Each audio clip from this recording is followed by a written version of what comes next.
So in this video, we are going to find out how to find a trig function if given another trig function. And notice that in all of these videos, everything is very, very similar. Once I have my triangle drawn, everything else becomes very, very easy. So the trick is to figure out how to draw your triangle.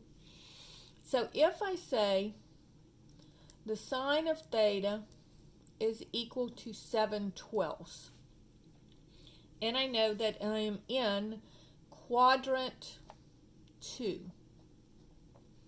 All right, how do I find out any of the other trig functions?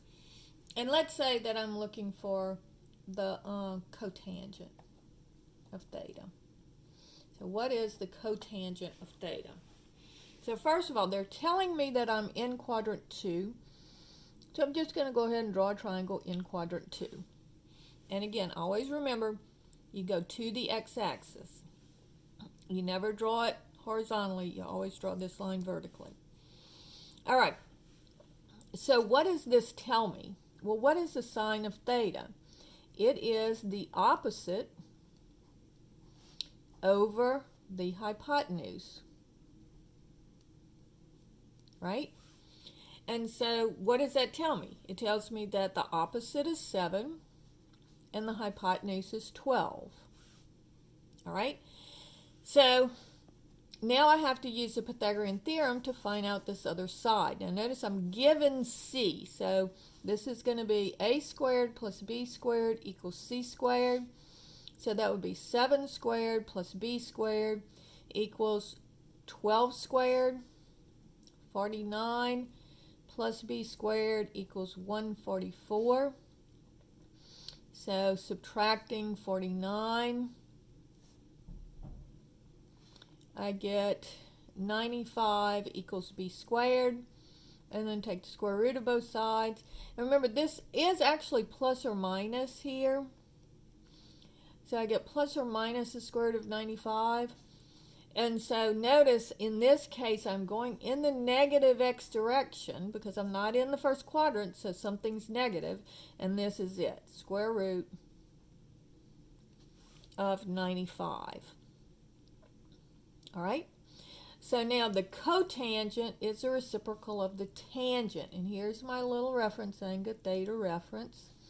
And so my tangent of theta is opposite over adjacent. So that would be 7 over negative square root of 95. So my cotangent of theta would be the reciprocal of that. So just flip it over. Negative square root of 95 over 7. Problem number 2. Let's say that I know that the cosine of t is equal to 5/8, and it is in quadrant 4.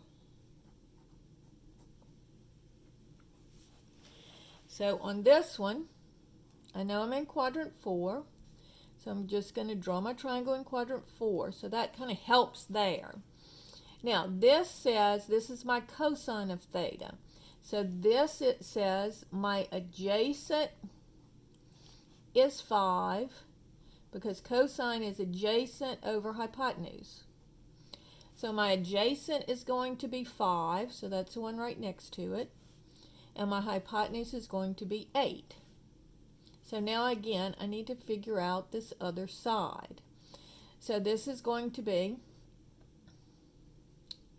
a squared plus b squared equals c squared. And again, I know my hypotenuse. The hypotenuse is 8. So this will be 5 squared plus b squared equals 8 squared.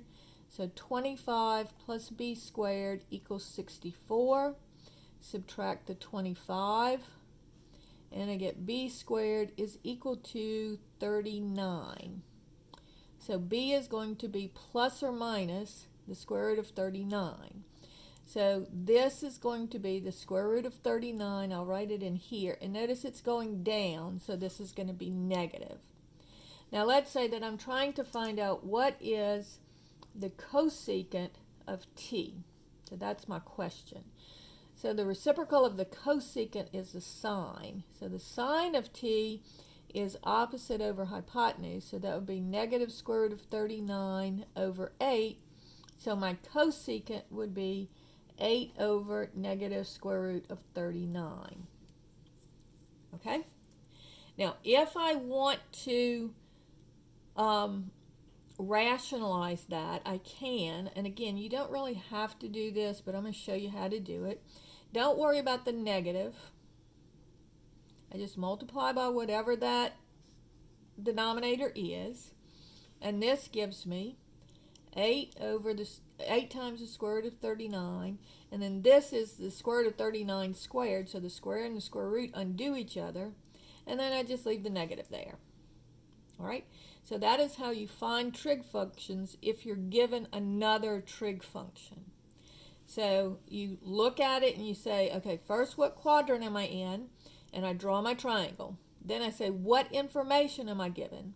I'm given the opposite and the hypotenuse. So in this case, I'm given the adjacent and the hypotenuse. And you just draw the triangle, use the Pythagorean theorem to figure out the other part of the triangle.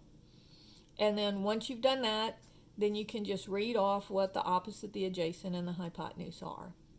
And so that's how you do these problems.